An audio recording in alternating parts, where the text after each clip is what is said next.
नमस्कार, मैं हूं आपका दोस्त विनोद शर्मा और आपको एक बड़ी खुशखबरी बता दूं कि तेल के लिए वो देख लो, तेल की ऐसी किल्लत है और तेल के ऐसा हालात हैं कि अगर फ्यूल ना मिले। पेट्रोल पंप पर हूं, बड़ी खुशखबरी कि आज से इस खबर को आप देख रहे हैं, बहुत जल्द हो सकता है कि तेल के दाम आधे हो जाएं। भाई साहब, बड़ी कमाल की बात लग रही है ना। वो सिद्ध करेगा ये युवा इंजीनियर, भिवानी का युवा इंजीनियर, जिसके लिए लंदन से अभी रिक्रूटमेंट थी और ये स्पेशली जा रहा है। गूगल ने इसको लंदन बुला लिया है और फिलहाल टाटा जैसी और बड़ी बड़ी कंपनियां इसको ढूंढ रही हैं, क्योंकि इसके पास ऐसे ऐसे सॉफ्टवेयर हैं, ऐसे ऐसे तरीके हैं जिनको ईजाद करते ही लाइन लग गई है बड़ी बड़ी कंपनियों की। वाट लगा देगा। ऐसी कंपनियां जो ऐसी गाड़ियां बेचती थी, एक ऐसी गाड़ी बनाने वाला है जिसमें आपका फ्यूल नाम मात्र लगेगा। और एक ऐसा सॉफ्टवेयर बनाया था भाई ने, पीछे हमने आपको दिखाया था कि शराब पी के आप गाड़ी चला ही नहीं सकते, आपकी गाड़ी चलेगी ही नहीं। तो फिलहाल ये फ्यूल वाला क्या चक्कर है, आज से तेल के दाम घट जाएंगे। बिल्कुल बिल्कुल सर। नमस्कार सबसे पहले भिवानी अपडेट वालों को और पूरे भिवानी शहर को जी। तो ये एक ऐसा तरीका है, एक ऐसा सॉफ्टवेयर, ऐसी टेक्नोलॉजी है जिसके अंदर आप पेट्रोल या कोई भी फ्यूल हो, खाली पेट्रोल नहीं, डीजल ही नहीं, सीएनजी भी उसमें आप रिसाइकल कर सकते हो। आपने सुना होगा गाड़ी के अंदर हम पेट्रोल डलवाते हैं और पेट्रोल डलवा के वो पेट्रोल फ्यूल टैंक से इंजन में जाता है, इंजन से वो धुआं बन के बाहर निकलता है। लेकिन एक ऐसा टेक्नोलॉजी क्रिएट करी कि जो आप पेट्रोल फ्यूल टैंक में डलवाओगे वो आपका रिसाइकल होके वापस आपकी गाड़ी यूज़ करेगी। मतलब अगर आपने गाड़ी के अंदर 1000 रुपये का पेट्रोल डलवाया तो 500 से 600 रुपये का वापस फ्यूल जो जलने के बाद भी आपका वापस फ्यूल टैंक में आ जाएगा, जिसको दोबारा गाड़ी रीयूज़ कर सकती है, रिसाइकल कर सकती है। जी, कमाल की बात है यार। मोहित, मेरे साथ मोहित यादव, मैंने इंट्रोड्यूस आपको भिवानी के लड़के के नाम से करवाया क्योंकि भिवानी का शान है, प्राउड है भिवानी का। मोहित, फिलहाल क्या ऐसा तरीका होता है, आम लोग समझ क्यों नहीं पाते? मैंने सुना है कि गाड़ी यूज़ ही नहीं करती, इस्तेमाल ही नहीं करती, आप जो फ्यूल डालते हैं वो हवा के माध्यम से उड़ जाता है, वापस बिल्कुल। चला जाता है, तो खराब हो। आपको मैं एक बात बता दूं, हम कोई भी अगर व्हीकल के अंदर पेट्रोल, डीजल या कोई भी फ्यूल डलवाते हैं तो वो उसका व्हीकल उसका सिर्फ 10% यूज़ कर पाता है। 90% वो आपका फ्यूल वेस्टेज के फॉर्मेट में बाहर जाता है, धुआं बन के बाहर निकलता है। तो ऐसी हमने AI technology, piston technology create करी है, जिसके अंदर अगर आपने इस गाड़ी के अंदर अगर आपने पेट्रोल डलवाया तो पेट्रोल आपका इंजन में आएगा, फ्यूल में आएगा, इंजन यूज़ करेगा, लेकिन इंजन से आपका धुआं बन के बाहर नहीं जाएगा, वापस आपका फ्यूल टैंक में जाएगा। फ्यूल टैंक के अंदर आपकी जो रेट है वो 50 to 60% वापस चलाएगा। मतलब 1000 रुपये के पेट्रोल में से 500 से 600 रुपये का पेट्रोल वापस आपका फ्यूल टैंक में चला जाएगा और उसको गाड़ी दोबारा यूज़ कर सकेगी। और दूसरी बार ये नहीं है जो 500-600 का पेट्रोल दोबारा गाड़ी में चला गया उसको भी आप रिसाइकल कर पाओगे। उसका जो रेट होगा रिफ्यूलिंग का वो 30 to 40% होगा। तो एक गाड़ी के अंदर आप अगर 1000 रुपये का पेट्रोल डलवाते हो तो उस गाड़ी के अंदर 1600 से 1700 रुपये तक का पेट्रोल आप यूज़ कर सकते हो। इससे गाड़ी की इकोनॉमी बढ़ेगी, फ्यूल इफिशिएंसी बढ़ेगी, ठीक, और पेट्रोल के दाम कम होंगे। ये कमाल की बात है भाई। और बार बार आपको पेट्रोल पंप पर लाइन लगाने की ज़रूरत नहीं पड़ेगी, क्योंकि गाड़ी का आज टैंक अगर 20 लीटर 30 लीटर का है तो वो 50 लीटर का बन जाएगा, वही वैल्यू आपको मिलेगी। सबसे बड़ी बात मोहित हम करेंगे कि बड़ी बड़ी कंपनियां, टेस्ला जैसी कंपनियां आज के दिन ईवी पर काम कर रही हैं, वो लोग कैसे, किस तरीके से इस चीज़ में चूक खा गए? उन लोगों ने क्यों नहीं किया ये सब? ये सर, ये पेटेंटेड टेक्नोलॉजी है। इसके लिए ये पेटेंट मैंने क्रिएट करा है, पेटेंट मैंने रजिस्टर कराया है भारत सरकार के अंदर, और भारत सरकार ने नहीं, यूएसए गवर्नमेंट के अंदर भी मैंने पेटेंट करा लिया।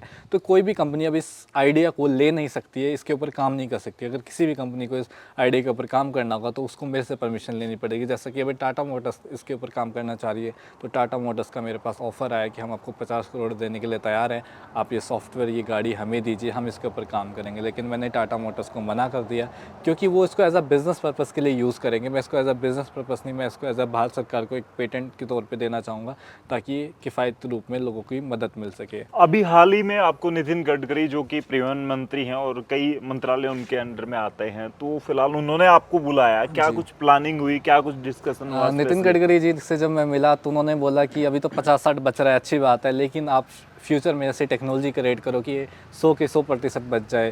क्योंकि नितिन गडकरी जी का कहना तो यही है कि पेट्रोल और डीजल की हम गाड़ियाँ ही भारत से हटाने वाले हैं। लेकिन मैं आपको एक चीज़ बता दूँ, जो हम गाड़ी बना रहे हैं, जो टेक्नोलॉजी हम बना रहे हैं, वो खाली पेट्रोल डीजल पे नहीं, ईवी पे ही नहीं, वो हाइड्रोजन पे भी, वो सीएनजी पे भी, वो हाइब्रिड कार होगी आपकी, वो कोई भी टेक्नोलॉजी के ऊपर आपकी काम करेगी। ज़रूरी नहीं है कि आपकी गाड़ी पेट्रोल की हो, डीजल की हो, वो हर एक पेट्रोल, हर एक डीजल, हर एक फ्यूल एफिशिएंसी के अंदर आपकी काम करेगी। और ऐसी गाड़ी को हम अभी भारत के अंदर जल्द ही लॉन्च करने वाले हैं, जिसका एक लोगों को बहुत ही बेसब्री से इंतज़ार है, क्योंकि हमने बहुत सारी जगह पे हमने इसको रिसाइकल वो करा है, सर्वे करा है। तो जब भी हमने सर्वे करा है तो एक ही चीज़ सामने आई कि इस गाड़ी को जल्द से जल्द आप मार्केट में लॉन्च कीजिए। मोहित, ये रिसर्च वगैरह कहाँ आपने किस तरीके से किसके साथ जुड़ के किए हैं, और उसमें खर्चीले बड़े होते हैं, तो किस तरीके से इसका फिनेंस की बात करें, इसका किस तरीके जितना से भी खर्चा है वो मेरी यूनिवर्सिटी ने मुझे प्रोवाइड करा है। मैं चंडीगढ़ यूनिवर्सिटी से पास आउट हूँ, इंजीनियरिंग मैंने चंडीगढ़ यूनिवर्सिटी से करी है, और वहीं पे मेरी एक लैब है, Indian institute of space research and technology, ISR Mohali के अंदर मेरी लैब है।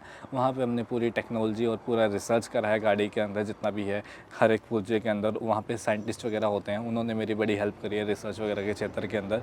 तो ऐसे पूरी टीम जब काम करती है किसी प्रोजेक्ट के ऊपर तो वो बिल्कुल सफल होता है। अभी आपको गूगल ने भी बड़ा ऑफर दिया है, वो क्या कुछ ऑफर है, और कब अब जो बजट आपको मिल रहा है वो किस तरह का, क्या बजट? तो गूगल की तरफ से मुझे अभी 1.85 करोड़ का ऑफ़र मिला है। साथ ही साथ नासा से 2.5 करोड़ का ऑफ़र मिला था, और टाटा मोटर्स की तरफ से 50 करोड़ का ऑफ़र मिला है। बट मैं अभी जो मेरा प्लानिंग चल रही है वो गूगल में जाने का चल रहा है। मैं गूगल में काम करके आऊँगा, वापस अपने भारत आऊँगा और नई टेक्नोलॉजी के ऊपर काम करूँगा। तो फिलहाल किस किस कंपनी से, और दूसरी किसी कंपनी से स्पेशली, जैसे अभी ये तो आपके सॉफ्टवेयर को लेकर किस कंपनी ने आपको अप्रोच किया है? अभी अप्रोच तो मैं कर रहा हूँ, मतलब जो मैं चाहता हूँ, मैं अभी रॉयल्टी बेस पे चाहता हूँ, मैं पेटेंट बेचना नहीं चाहता। अगर मैंने किसी भी कंपनी को पेटेंट बेच दिया तो वो इस कंपनी का, इस सॉफ्टवेयर का फ़ायदा उठाते हुए बिज़नेस क्रिएट करेगी, लेकिन मैं ऐसा नहीं चाहता हूँ। मैं सबसे पहले तो चाहता हूँ कि भारत गवर्नमेंट को मैं इसको टारगेट करूँ।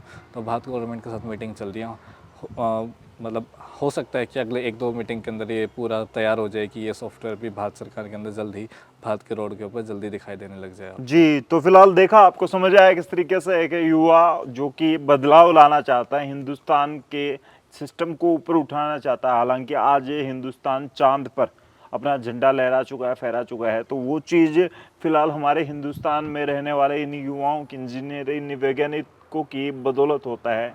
और फिलहाल क्या कुछ कहेंगे, चांद तक हम लोग पहुंच गए, लेकिन चांद जैसे इरादे, चांद जैसी सोच हमारे युवाओं में आज है। मोहित, किस तरीके से देखते हैं कि टेक्नोलॉजी के मामले में हिंदुस्तान इस लेवल पर जा रहा है? देखो, भारत एक ऐसा देश है, भारत के अंदर मतलब बहुत सारे ऐसे मतलब आइडियाज़ भरे पड़े हैं लोगों के पास। ऐसी युवा पीढ़ी के अंदर ऐसे आइडियाज़ हैं जो आप कभी सोच भी नहीं सकते। इतना काम करना चाहते हैं भारत के युवा, लेकिन जो सबसे बड़ी यहाँ पे दिक्कत आती है वो ये आती है कि यहाँ पे उनके जो आइडियाज़ को है, उनकी जो नॉलेज को वो पहचाना नहीं जाता है। अगर भारत सरकार या फिर गवर्नमेंट इन आइडियाज़ को पहचानने लग जाए तो भारत बहुत आगे चला जाएगा। जैसे कि मैं बात करूँ, अभी जैसे आपने सुना होगा कि हम चंद्रयान 3 जो लॉन्च हुआ है, तो उसके अंदर भारत के बहुत सारे जो साइंटिस्ट हैं उन्होंने काफ़ी कारगर हेल्प करी है। अपने भिवानी के भी 2-3 साइंटिस्ट हैं जिन्होंने उस प्रोजेक्ट का हिस्सा रहे हैं। तो ऐसे इस प्रोजेक्ट के अंदर हमने हिस्सेदारी करी और हमने बहुत बड़े बड़े प्रोजेक्ट्स आगे सोच रखे हैं, और अगर गवर्नमेंट हमारा साथ दे तो हम बहुत कुछ कर सकते हैं।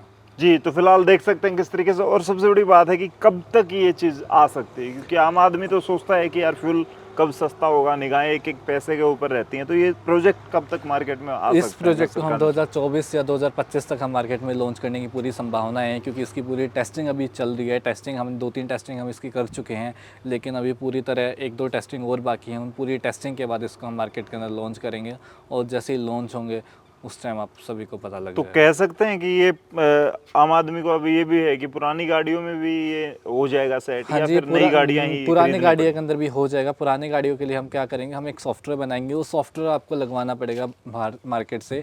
लेकिन अगर आप नई गाड़ी खरीदना चाहोगे तो उसके अंदर पूरा वो AI मॉडल कार होगी, वो सॉफ्टवेयर ही अलग होगा, वो पूरा मॉडल ही कार का चेंज हो जाएगा, सेल्फ ड्राइवरलेस कार होगी आपकी। जी, तो फिलहाल आप समझ सकते हैं किस तरीके से भिवानी के मोहित ने इंजीनियर बनने के बाद अपना टारगेट इतना ऊंचा रखा कि चांद जैसे सपने इन्होंने बनाए। हालांकि चंद्रयान 3 के साथ या उस टीम के साथ तो नहीं जुड़े, इसरो के साथ तो नहीं जुड़े, लेकिन गूगल के साथ जुड़ के हिंदुस्तान के सपने और परिवार के सपने पूरा करने के लिए फिलहाल मोहित अपने कदम बढ़ा चुके हैं। फिलहाल ये सॉफ्टवेयर ऐसा होगा जो कि आने वाले वक्त में आपको एक खास अंदाज में अपनी गाड़ी को चलाने को देगा, और फिलहाल कंपनियां काफ़ी मजबूत होगी, हमारा देश काफ़ी मजबूत होगा इस सॉफ्टवेयर के बाद। ऐसा युवा हमारे हिंदुस्तान में रहता है जिसकी सोच बहुत बड़ी है। फिलहाल मोहित के लिए कमेंट में जरूर लिखें, इस वीडियो को शेयर करें। तब तक के लिए धन्यवाद। राम राम, जय।